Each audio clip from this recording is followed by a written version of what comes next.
జగన్ సర్కార్ తాజాగా ప్రస్తుతం తన అధికారంలో లేడు, అంటే అధికారం అంటే ఆపద్ధర్మ ముఖ్యమంత్రిగా ఉంటారు, ఎన్నికల సంఘం నిర్వహిస్తూ ఉంటుంది.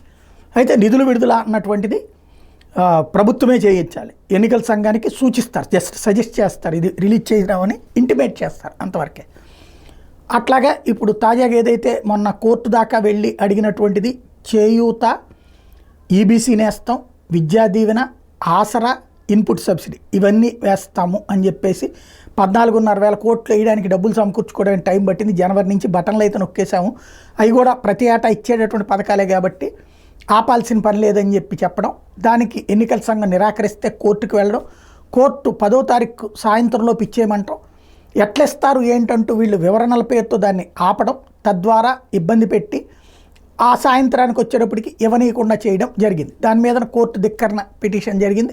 ఆ తర్వాత చూసుకుంటే ముందైతే డబ్బులు ఇవ్వనీయకుండా ఆపారు. ఇప్పుడు అందులో డబ్బులు ఏదైతే ఆ డబ్బులన్నిటి కాంట్రాక్టర్లకు మళ్లించేస్తున్నారంటూ ఓ పక్కన తెలుగుదేశం, జనసేన, బీజేపీ ప్రచారం చేస్తున్నటువంటి సందర్భంలో రిలీజ్ జరిగిన డబ్బులు ఏది ఇప్పుడు తాజాగా చూస్తే విద్యా దీవెన కింద ఒక 500 కోట్ల రూపాయలు, ఆసరా కింద 1,400 కోట్ల రూపాయల దాకా రిలీజ్ అయినాయి.